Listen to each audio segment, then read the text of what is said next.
How are you going to show me?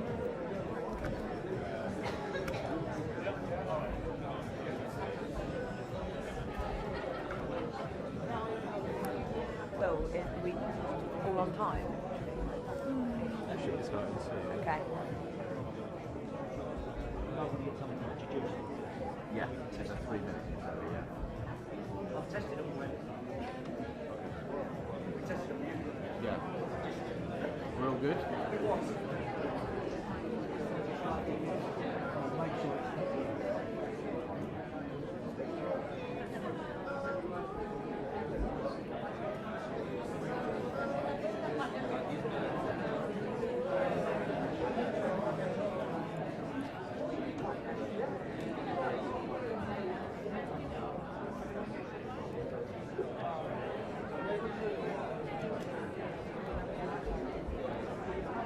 Very quickly, just say something.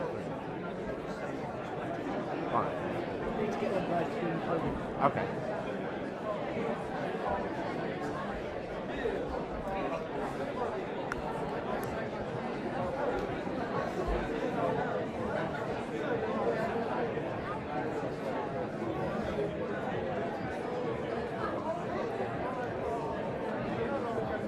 It's alright, I think let's just do it with the other power and then it should just be the same.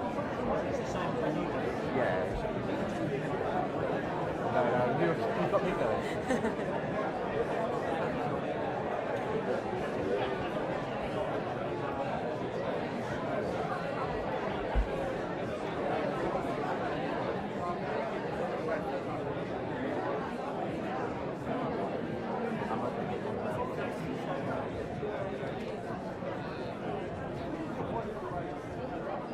So you haven't got them?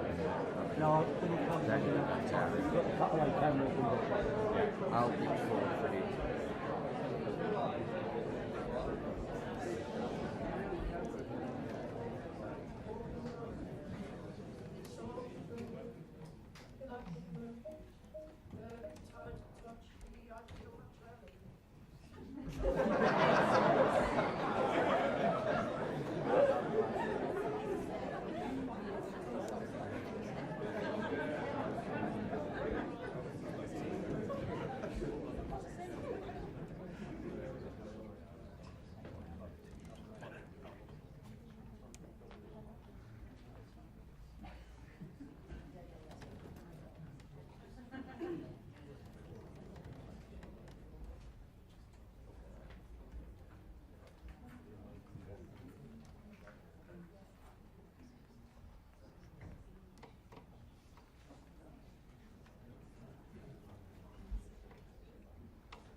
I'm Jade, and I'm proud to be the Labour MP for Ossett and Demmydale in West Yorkshire.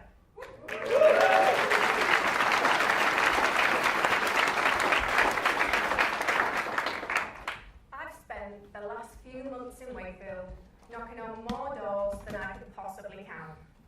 And like many of you here, I was devastated to see the results come in and watch brilliant, hard-working friends lose their seats. They are honest, decent people, driven by a genuine desire to do right by their neighbours, who refuse to give up on their communities. What made it harder was hearing the reasons people in my community were no longer voting Labour. Time and time again, they told me they felt ignored, forgotten, overlooked. They felt that politics no longer works for them and that Britain just isn't fair anymore. It was hard because I am Labour precisely because I believe in a fairer Britain. I'm a working class northern woman, and I know I could not be on this stage were it not for the opportunities fought for and delivered by the Labour Party and the Labour movement. The NHS, minimum wage, workers' rights, a genuine social safety net, equal pay, social housing, and Sure Start centres. In fact, I first got into politics campaigning against the closure of my local Sure Start centre, having felt the direct impact it was having on the children I worked with.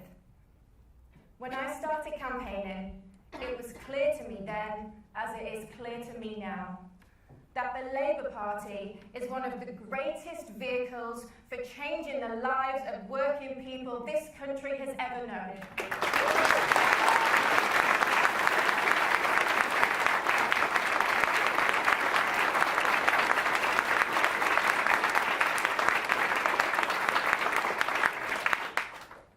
But yet, on the doorstep, people no longer believed it. Too many places and communities are feeling left behind, feeling as if the state cares more about those trying to take from our country than those trying to contribute to it, that it doesn't care about them. We've got to address that. We must deliver for the left behind towns and cities that have seen industry leave and the institutions that formed their identity go with it. We have the opportunity and the ability to draw a line under this story of decline and division and restore hope and prosperity. And this government has already done so much to set this work in motion. But this can only happen with a Labour Party, governing with Labour values. That's why I'm pleased to introduce the man who delivered the first Labour government in a generation and has fought all his life for justice and fairness, the Prime Minister and the leader of our party, Keir Starmer.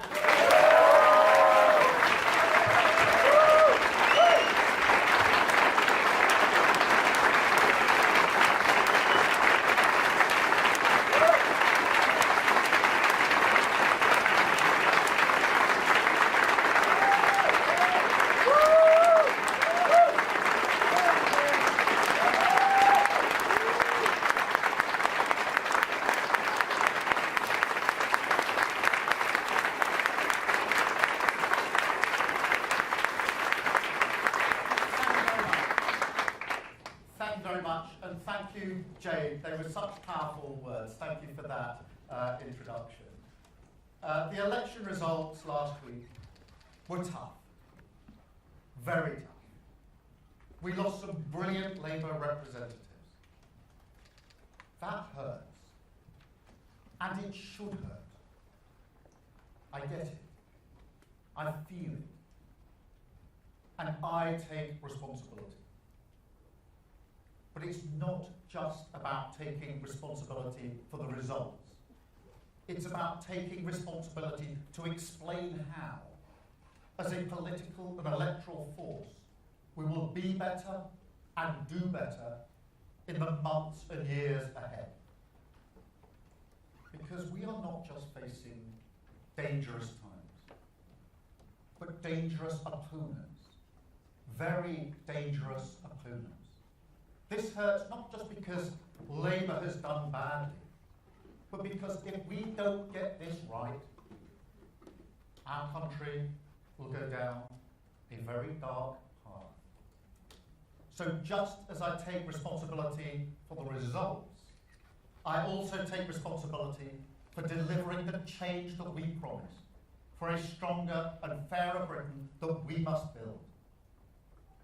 I take responsibility for navigating us through a world that is more dangerous than at any time in my life.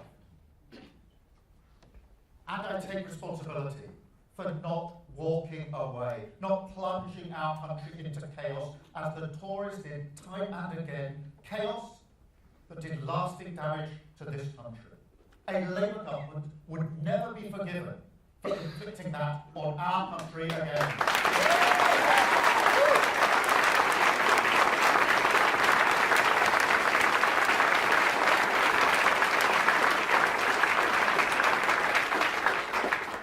I know that people are frustrated by the state of Britain, frustrated by politics, and some people frustrated with me.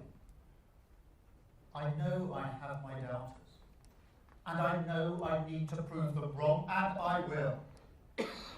So, let me start on a personal note.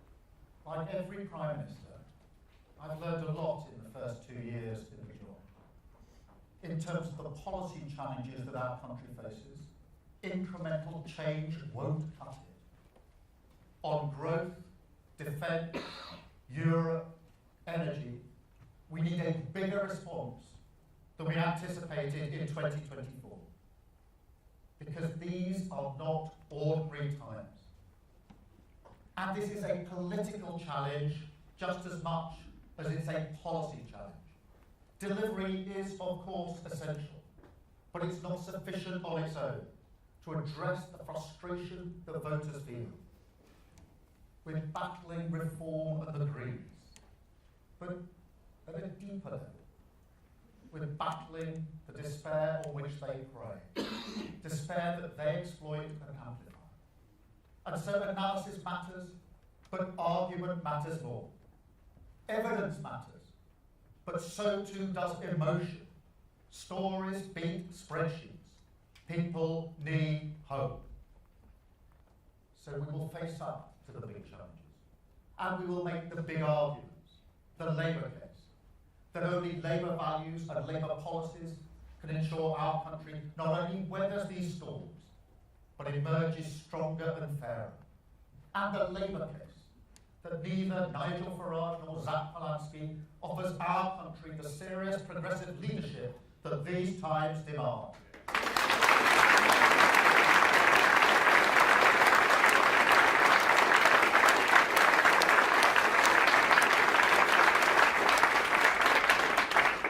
Of course, like every government, we've made mistakes.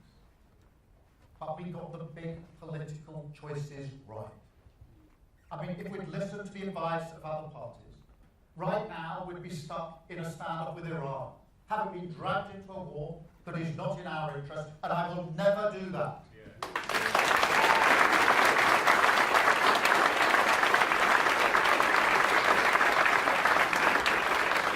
We have invested in our public services, in people, in the pride of Britain's communities. Difficult decisions funded that. But now, NHS waiting lists are coming down. Child poverty is coming down. Immigration is coming down. And we are rebuilding from the ground up. They were the right calls. And most of all, we stabilised the economy. The fundamentals are sound. And that matters, because it puts us in a much better place to come out of the conflict in Iran stronger and fairer, and for living standards to improve after 2 decades of stagnation. But that's not enough, clearly. No. For the British people, tired of a status quo that has failed them, change cannot come quickly enough. And truth be told, I'm not sure that they believe that we care. I'm not sure they believe that we see their lives. That's tough to say. When you come from a working class background like me, it's hard to hear that. Because I do know what it's like to struggle and to strive. But what I take from it is that I spend too much time talking about what I'm doing for working people, and not enough time talking about why, or who I stand for. Because I can see how hard life has been during these decades of crisis. I can see that very clearly. My late brother Nick spent all his adult life going from one job to the next. The status quo did not work for him. My sister is a carer, working long hours on low pay, year after year after year. She didn't even get sick pay in the pandemic. The status quo did not work for her. For too long we've ignored people like that. And there are millions of people in that boat. Millions of people who don't get the dignity, the respect, the chance that they deserve to go as far as their talent and effort should take them. Millions of people held back because the status quo in this country does not work for them.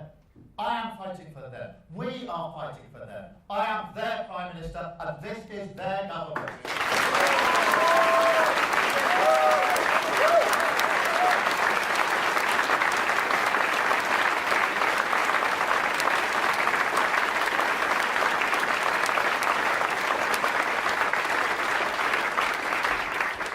Because I know whose side I am. I'm on the side of working people just like my sister. People who work harder and harder, but who worry about the cost of living. They're not asking for the world. They just want to do the best for their kids. They want their town centres, the places they care about, to thrive. Their public services to work. And people in power to see their problems. And right now, they're worried sick. They turn on the TV, they see bombs falling. They go to the petrol station. See prices rising, and they think, how is this happening to us again? They say, how can I be paying the price for a war thousands of miles away that I don't support, that Britain is involved in? And it's not a new theory, is it? For 2 decades, our country has been buffeted by crisis after crisis. The 2008 financial crash, the Tory austerity that followed it, Brexit, COVID, Ukraine war, on and on it goes. Our response is always the same. A desperate attempt to get back to the status quo, a status quo that failed working people time and again.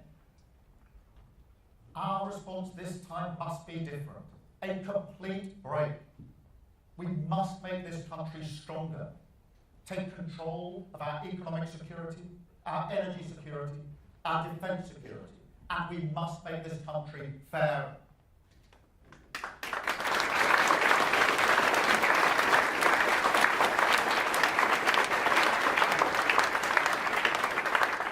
Strength through fairness, that is my compass in this world. It is a core Labour argument.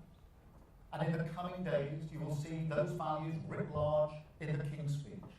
And you will see hope, urgency, and exactly whose side we're on reflected in everything we say and everything we do. So let me give you 3 examples today. Starting with British Steel. Because what we did in Scunthorpe last year is one of the proudest things we have done in government.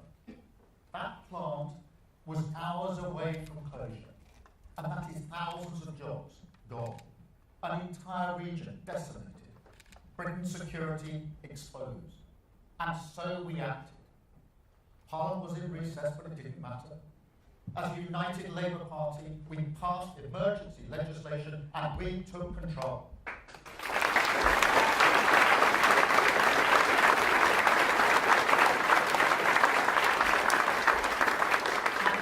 Bring that same urgency to everything now, starting, appropriately enough, with Scunthorpe, because steel is the ultimate sovereign capability. Strong nations in a world like this need to make steel. That's why we're backing steel in from Talbot and across the UK. But in Scunthorpe, we've been negotiating with the current owner, and a commercial sale has not been possible. And now a public interest test could be met.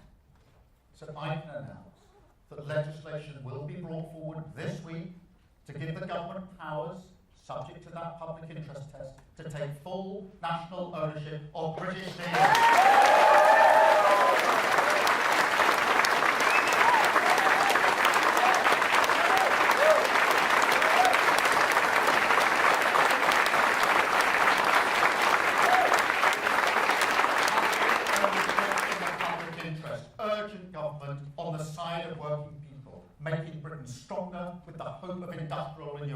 is a Labour choice.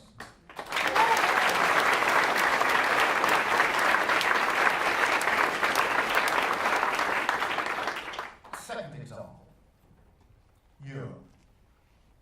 And I'm sorry, but I need to take a bit of a detour on this. Because I want to remind you what Nigel Farage said about Brexit. He said it would make us richer. Wrong. It made us poorer. He said it would reduce migration. Wrong. Migration went through the roof. He said it would make us more secure. Wrong again. It made us weaker. He took Britain for a ride, and unlike the Tories actually, who at least had to face up to it, he just fled the scene. And now he'll talk about almost anything other than the consequences of the one policy he actually delivered. Because he's not just a grifter, he is a chancer.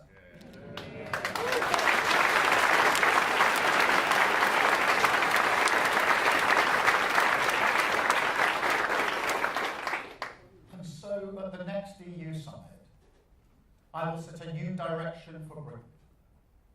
The last gun was defined by breaking our relationship with Europe.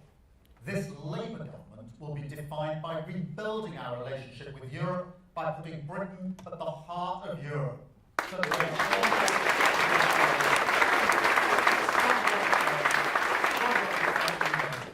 because standing shoulder to shoulder with the countries that most share our interests, our values, and our enemies, that is the right choice for Britain. That is the Labour choice.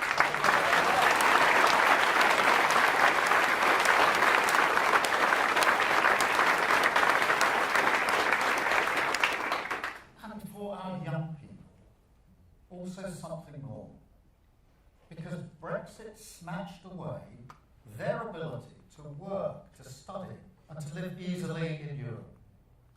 That's why I'm proud we restored the Erasmus scheme. But I want to go further. I want to make a better offer for our young people. Restore that hope, that freedom, that sense of possibility. And so I want an ambitious youth experience scheme to be at the heart of our new arrangement with the EU, so that our young people can work and study and live in Europe, a symbol of a stronger relationship and a fairer future with our closest allies. That is the Labour choice.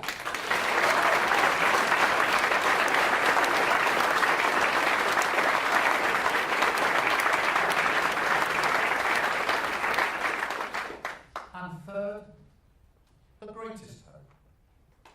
The hope that every parent has of a better future for their children. And I want parents to feel that that is shared by their government. Now, my parents, don't worry, I'm not going there. But they didn't have a lot of money. And my mum was seriously ill for almost all of her life. But when they were in their later years, reflecting on what gave their life meaning, I could see that, as well as their hope in us, their kids, what comforted them was the idea that they had contributed to a Britain that was getting better for young people, that kids now had a better opportunity than they did. And so I have always been driven by the idea that every child should go as far as their talent or effort takes them. It's a beautiful idea, shared widely across this country. We tell ourselves stories about it, don't we? Stories not unlike mine, about the working class kids who do make it. And I don't blame people for telling those stories. It's important to tell those stories. But it's not everyone, is it? So when I say every child should have the opportunity to go as far as their talent or effort takes them, I mean every child. I mean the kids who are growing up in poverty, the kids who have special educational needs, the kids who can't get a job, and the kids who are ignored, frankly, because society often only puts those who go to university on a pedestal. We don't really see anything else as success. And that is wrong, deeply wrong. So we will go much further on our investment in apprenticeships. in technical excellence colleges, in special educational needs. We will make sure that every young person struggling to find a job will get a guaranteed offer of a job, training or work placement. And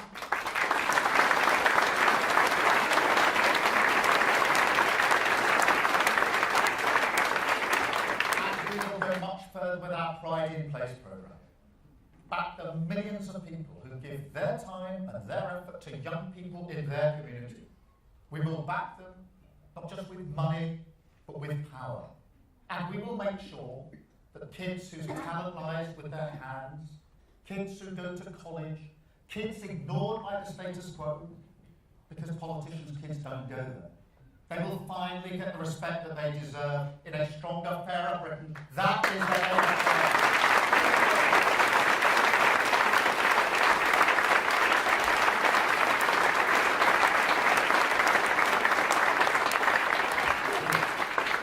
These are just a few examples, but they show the urgency in hope in our direction. They show the Labour values we will be dying for. And they show, frankly, the lessons that we will learn. Now, other parties will draw different lessons. In fact, they already are. They want more grievance politics, more division, more pointing at Britain's problems, looking not for solutions, but for someone to blame. Now, that's fine if it's me, if it's politicians, that's the job. But increasingly, it's not. It's other people in this country. And I don't think that's British. That is not the decency and respect that we are known for. But it's here. That politics is with us now. And you'll see it again on Saturday at a march designed to confront and intimidate this diversity and this diverse country. That is why this Labour government will block far-right agitators from travelling to Britain for that event. Because we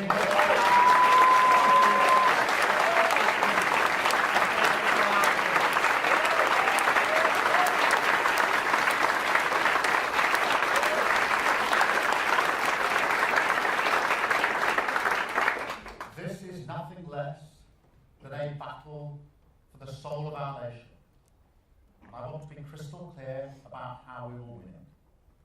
Because we cannot win as a weaker version of Reform or the Greens. We can only win as a stronger version of Labour, a mainstream party of power and Britain.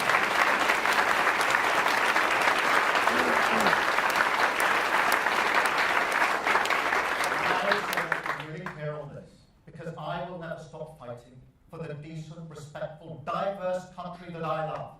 I will never give up on the hope we can unlock in this country. The hope of renters for security in their homes, of workers for fairness at work, of public services free from austerity, the hope of European solidarity, of community pride, of the people who paint over the graffiti that is racist, a country taking control of its future, our spirit unchanged, our resolve unbroken, the hope of a country that can and will become a stronger, fairer Britain. That is the hope I'm fighting for. That is the hope we are fighting for. That is the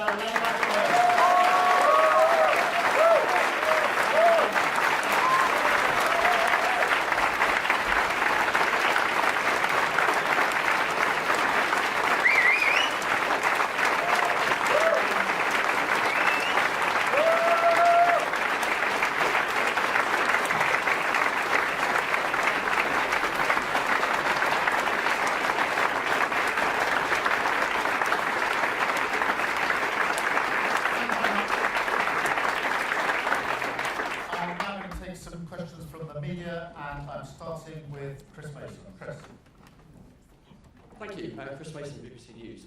Prime Minister, do you think in your gut what you have said is enough this morning? And what do you say directly to those of your colleagues who are weighing up right now whether to back you or to suggest that you should go? And if I may, would you back continuing to block Andy Burnham from trying to return to Parliament? Well, Chris, there's a lot packed into that question. Let me just, what I'm doing is setting out the response, the direction that we need to take, and the acknowledgement that in the world we live in now, we need a bigger response than 2024. It is a different world, and an acknowledgement that this isn't the first shock the country's been through with the Iran conflict. We've had plenty of those in the last 20 years, but every time the government of the day has tried to get back to a status quo that doesn't work. We're not going to do that this time. That is the urgent task facing our country. We were elected into office to change this country, to bring about the change that is needed. The frustration that has been spoken about is a frustration of at least 20 years, if not more. That is what we're charged with changing. That is what we will change. In relation to Andy Burnham, obviously, any future decision is for the NEC, and is doing a great job as mayor in Manchester. And I actually work really well with Andy, and I'll give you two examples. On Northern Powerhouse Rail, which is really important for the North West. We are working together on that project. But equally, we stood together to support Manchester community when we had the terrible attack on a synagogue last year. Andy was the first person I phoned, and I went straight to Manchester to work with him on our response. So we work very well together, but the actual decision will be one of the NEC. Thank you, Chris, very much. Beth, from Sky News. Thank you. Prime Minister, back in 2021, when Labour lost hundreds of council seats in the Hartlepool by-election, you thought about resigning as Labour leader, explaining, and this is quoting you, "I didn't feel I should be bigger than the party." But these results, this moment, is so much worse than then. You've lost nearly 1,500 councillors, 40 councils, you've lost Wales.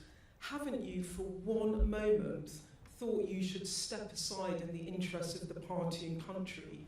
And if you haven't, why haven't you? Thank you. Well, thank you very much, Beth. I think what we witnessed with the last government was the chaos of constantly changing leaders.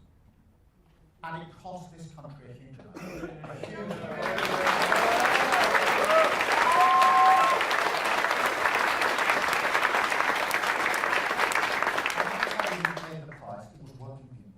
They paid the price of this. They are still paying the price of this. Yes. And Labour government will not inflict that on our country. We were elected with a mandate to change this country because of what had gone before. And that is what we will do. Yes, I acknowledge the frustration. Yes, I acknowledge the results are tough. Yes, I acknowledge that we lost brilliant representatives across the United Kingdom. I have a responsibility for that. But I also have a responsibility to deliver the change that we were elected and that we promised this country, and I'll deliver on that. Thank you very much.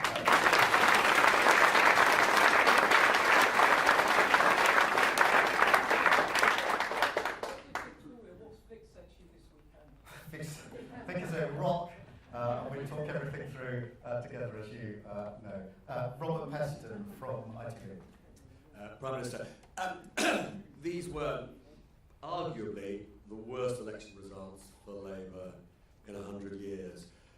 And, I spent all weekend, as you'd expect, talking to your MPs and ministers. And, most of them said to me that they do think your time is up. No way. So what would persuade you that you're not the best person for this job? And just on this issue of, this is no longer the time for incremental change. When you were elected, we'd had 15 years of no growth. We'd had Putin's war that led to the worst energy spike in history. Many would say Brexit had failed. Why didn't you get it then? Well, Robert, look, I'm not going to shy away from the fact that I've got some doubters, including in my own party. And I'm not going to shy away from the fact that I have to prove them wrong, and I will. I had my doubters when I took on the Labour Party. I had my doubters who said we couldn't change this party but make it capable of winning an election. And I proved them wrong. And when we did that, I had my doubters who said, you can't lead us to a general election victory after the loss in 2019. It was so bad. It's not possible. And I proved them wrong. I'm going to prove them wrong again.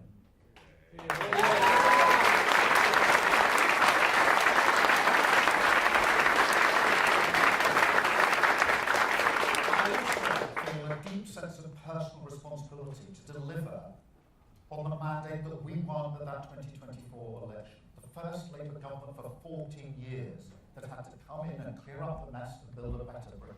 That is what I came into politics to do, and that is what I will deliver. Thank you very much. And Robert, the second, on the incremental. Look, you heard what I said about Scunthorpe. This is an example of the urgency and the pace and the type of decisions that we need to make. The same with Europe. A bigger response, a bigger argument that has been made before, because we're living in different times. The Iran war comes on top of all the other crises we've faced for 20 years. We have to learn the lesson. Every single time in the past, we've simply tried to get back as quickly as possible to a status quo that didn't work. We can't do the same again. That's why we need a bigger response. Thank you very much, Robert. I've got Catherine Foster from GB News. Catherine. Thank you, Catherine Foster, GB News. Prime Minister, the Labour Party was founded to represent the working class, many of whom voted for Brexit because they felt left behind. You've said yourself that the status quo is not working, but you're standing here in London and you're promising more Europe. You lost so much of your core vote in the Red Wall, in Wales, in Scotland, because working class communities feel that the Labour Party has abandoned them and that you don't get it. Are they wrong? Well, Catherine, thank you very much. On Brexit, the reason I reminded everyone what Nigel Farage said is because that was the promise he put to the country. That we'd be stronger, we'd be richer, we'd have lots of money for the NHS, immigration would come down, and it all proved to be false. And he doesn't take any responsibility. He's not going back to the country now saying it was a good thing, you've all benefited. He'll talk about almost anything else apart from the consequences of the one thing that he delivered for the country, Brexit. He doesn't want to talk about that. And there's a reason for that. It didn't help working people. It turned out what he said wasn't true. That's why he doesn't want to talk about it now. But we have to talk about it now. Because we have to address the situation we're in. We have to give this country a stronger economy, a stronger defence and security set of arrangements, given the world we are living in. And that's why I said what I said about being closer to Europe, and this government being defined by bringing Europe back together again and Britain at the heart of Europe. Thank you very much, Catherine.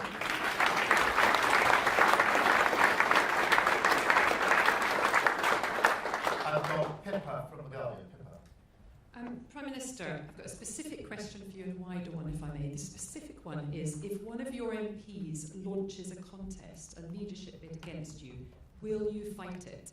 And the wider one is, do you think that Britain is ungovernable? And if so, why? And who's to blame? The media, your MPs, the government, you? Thank you. Yes and no. No, I'm not going to walk away in relation to the first part of your question for the reasons I've set out. And no, I don't think Britain is ungovernable. On the contrary, one of the things that I draw great strength from is all the millions of people who care passionately about their place, their community, where they live, where they work. The millions of people who give hours and hours and hours of their time for their community, volunteering, helping others, running teams, you name it. That is a great strength of our country. I draw strength from the fact that we are a reasonable, tolerant, decent country, a live and let live country, a diverse country. That is the real Britain. That's not an ungovernable Britain. That is the Britain that I will fight for, particularly in light of the opponents we now have politically, different to the opponents that we had before. That is the real Britain. That is the Britain I love. That's the Britain I'll fight for. Thank you, Pippa. Jim Pickard from the FT. Jim. Jim Pickard, FT. Prime Minister, you say you don't want incremental change, and you say you want Britain to be at the heart of Europe. Are you ruling out, however, Labour manifesto at the next general election, including single market or custom union membership? Because without either of those things, our economy is very much not in the heart of Europe. Yeah, well, Jim, what I want to do is take a big leap forward with the EU-UK summit this year and take us closer, both on trade, the economy, defence and security. And that will then be a platform on which we can build as we go forward.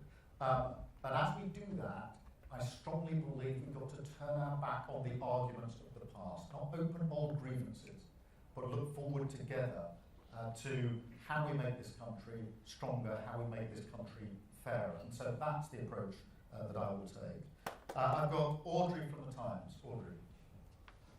Good morning, Prime Minister. Audrey Allegretti from the Times. To follow up on a previous question, you said that whether Andy Burnham comes back to Parliament is a matter for the NEC. Your business secretary said as much this morning, but he also said that it would be a distraction and that Labour shouldn't be fighting unnecessary elections. Do you agree with him? Do you think Labour can afford to have 2 by-elections in Greater Manchester for the mayoralty and wherever Andy Burnham returns? And also, if I may, over the weekend I think you gave an interview in which you suggested that you would like to be Prime Minister for a full 10 years. Some Labour MPs have been unhappy with those comments. Do you still stand by them? Well, on Andy Burnham, my answer, Aubrey, is the same. That will be a matter for the National Executive Committee if and when the issue arises. But just to be really clear, on a personal level, I work very closely with Andy, both in our respective roles now. The first person I worked for when I came to Parliament was Andy. He wanted me in his team in the Shadow Home Office. I wanted to be in his team in the Shadow Home Office. So we work very well together. We'll continue to work very well together. If the issue arises, it'll be a matter for the NEC. On the decade, look, what I'm doing is spelling out the scale of the challenge that we face. It's the same argument I was making before the election, which is after the damage of the last government, it will take time to clear that damage up and to build the better, stronger country that we need.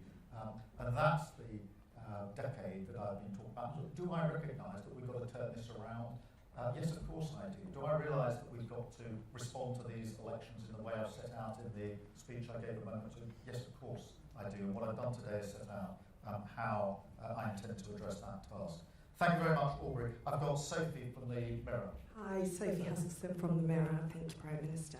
So do you agree with Angela Rayner that this could be your last chance to change course and save the Labour Party's future? And do you think the party should move more to the left to become, as you put it, a stronger version of Labour? And if I could just ask as well, since the losses in Wales and Scotland, have you spoken to Eluned Morgan and Anas Sarwar, and what was said? Thank you. Let me take them in reverse order. I've spoken to both Eluned and Anas. I'm not going to go through the conversation, but I have spoken to them, as I've spoken to many of those brilliant representatives who didn't get elected at this time, and to council leaders across the country. I spent a good deal of the weekend having those calls, but those calls did include Eluned and Anas. In relation to the task of turning this around, look, I do understand the enormity of the task that we face. We inherited a terrible legacy from the last government. Economically, public services, the NHS on its knees. And what we found when we got into government was even worse than we feared. And one of the mistakes I think we made was we wanted to level with the country about how bad things were. But we didn't convince people enough in that early period of the change that we would bring about, why their lives would be better. And that's why we have to change that and inject much more hope and optimism into what we are saying. And so I think Angela and I agree. I've spoken to Angela as well, by the way, so I know exactly what her thinking is in relation to this. Thank you very much. I've got Jack from The Sun. Thank you, Prime Minister. Jack from The Sun, just on that point, when you did speak to Angela Rayner, did she rule out ever launching a leadership challenge against you? And also, you said in your speech just now that if you were ousted as Labour leader, it would plunge the country into chaos. Some of your critics say your government is already mired in chaos, but can you be clear about what you mean? Are you saying that because it is you with the mandate, if you were ousted, there would have to be a general election? Well, Jack's a lot bound up with that. I did speak to Angela. I'm afraid I'm going to disappoint you by not going. I've spoken to Angela many, many times, by the way, in the last few weeks. We are friends, we get on very well. But I'm not going to go through each and everything that we discussed in those calls. But on this question of chaos, look, the question whether if a government constantly changes its leadership, the question whether that damages the country is not an academic question. It's not something that you study at university and go through various theories. We tested it. We tested it to destruction under the last government, and it inflicted huge damage on this country. A Labour government will never be forgiven if we repeat that and inflict that on the country. And that's what I mean when I say I'm not going to plunge this country into chaos. Jason from the Mail. Thanks, Peter. That was a heartfelt speech. Your own MPs, though, at the end of last week, were saying that you were detested on the doorstep. Those are their words. They said that people are no longer listening to you, and that it doesn't matter how many heartfelt speeches you make, your unpopularity is dragging this government down. In those circumstances, don't you owe it to them to step aside and give someone else a go at keeping these forces of darkness at bay? Well, look, I acknowledged, Jason, a moment ago, there is frustration across the country that the status quo which isn't working. There's frustration that politics is not working for too many people. And yes, there is some frustration with me, I acknowledge that. But that frustration that I'm describing has been built up over many, many years by people who feel that their lives are not getting better, that their city centre, their town centre, the place where they live doesn't look any better for them, that their children aren't going to get better chances than they got. That is what's driving that frustration. That is deep, that is political, that is the challenge we have to rise to. I mean, it's not a frustration that can be just cast aside easily. It's deeply bound in the status quo that has failed for so many years, and that's why we have to turn that around. And I've got Bethan McGinley. Bethan. Hi. So you talked a lot today about giving young people hope again, but for many young Britons, things like home ownership, secure work, and financial stability still feel further away than it did for previous generations. Why should they believe that this government can reverse that? Well, I think it's such a good question because I think young people have been very badly let down, whether that's on opportunities at work. We've got the best part of 1 million people, young people not in work. That's going to have a huge impact on them for the rest of their lives. People who can't get on the housing ladder very quickly or at all. And we have to instill the hope in them. We do that by changing what we're doing to help people get into work. We do that by taking better protections for renters. Too many young people are spending a lot of their income on rent, therefore they can't save their money to pay for a deposit. We're changing that with the Renters' Rights Act, which came into force just a week and a bit ago. And we're changing that with the hope of a better future and the sense in which they will be able to work, travel and study in Europe in a way which hasn't been possible in recent years. And in the end, those young people are our hope, because that's why I gave the example of my mum and dad. It's a very real example, because I think very many people, when they get towards the end of their lives, do reflect and say, what was my life about? And for my mum and dad, in material things, they didn't actually have a lot to show for their lives, but they had this deep comfort. I could really feel it, this deep comfort inside, that they, my mum and dad, Rob and Joe, that they had contributed to a country where the next generation would have better chances. That is the real hope and optimism in young people, and that's where it resides with me, because I think, as I said in the speech, that's the greatest hope of all. So thank you very much for that question. Thank you.